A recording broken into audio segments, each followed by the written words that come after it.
qumu lillahi qanitin hafizu ala salawati ko masu kiyayewa ko kuma ku kiyaye akan wato salawatil kamsi salloli guda biyar wa salatil wusta da sallah ta tsakiya. Wakila wasu malamai suka ce hiya salatu subh, ita ce sallar asubahi. Wakila hiya salatul asr, wasu suka ce ita ce sallar la'asar. Amma mafi rinjaye sun ɗauke ta akan sallar la'asar, ita ce salatul wusta. Wa qumu lillahi, ku tsaya ga ubangiji fi salati wajen sallah, qanitina ay mudiina lillah, kuna masu kaskantar da kai wajen wato bauta wa Allah madaukakin sarki. To waɗannan ayoyi da suka wuce su ne ƙarshen ayoyi da suke maganganu akan wato a wannan sura, kafin kuma a zo a shiga suratul nisa'i na maganan wato a yadda auren yake da rabon gado da abin da ya kama da haka, domin ya kawo waɗannan abubuwa daki-daki akan mata masu rauni. Don me? Don a san ƙa'idojin aure, wala nikaha illa bi waliyin wa sadaƙin wa shuhadai adalin, ko har ma inda ya ce fa illam yushida fala bina alha, aure baya cika sai da sadaki, sai da waliyi wanda zai ba da matar, sannan da wakili wanda zai karbi matar, sannan kuma da shaidu. Shi yasa za a ce kun shaida, sai ku ce mun shaida. Sai wata ruwaya ta ce fa illam yushida, in ba a shaida ba to fala bina alha, babu dama a mijin ya taki matar saboda rashin wancan shaida ma da ba a yi ba.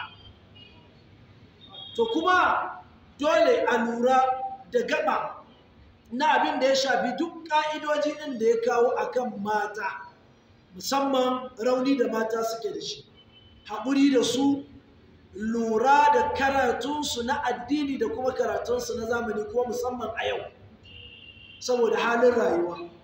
Wajibi ne mace ta karatu na addini daidai gwargwadonta, ta kuma karatu na zamani saboda hali na rayuwa, ko don tarbiyya a cikin gidanta, ko don ta san martaba na iyaye waɗanda suka haife ta, da kuma yadda za ta yi mu'amala tsakaninta da ƙawaye 'yan uwanta mata, da kuma za ta yi mu'amala da wasu waɗanda ba 'yan uwanta mata ba. Don me?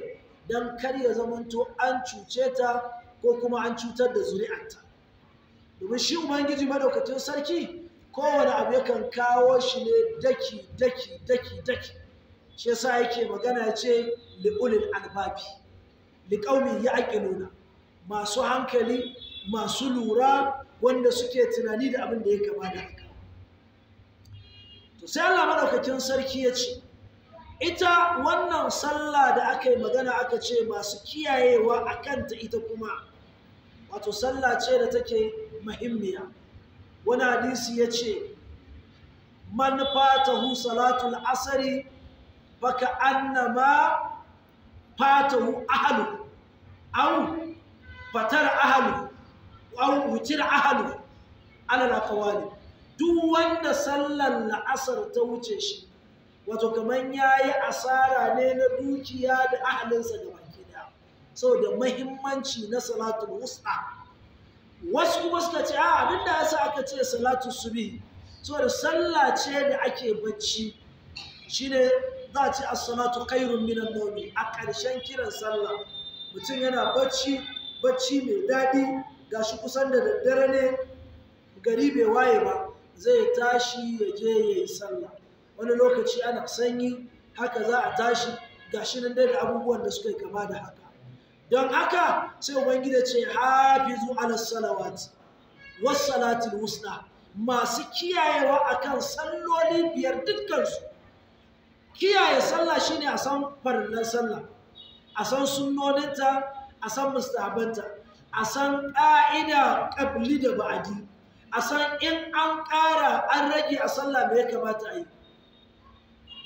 Dole ne a san wannan, musamman wanda zai sallah shi kaɗai, domin akwai mafi yawancin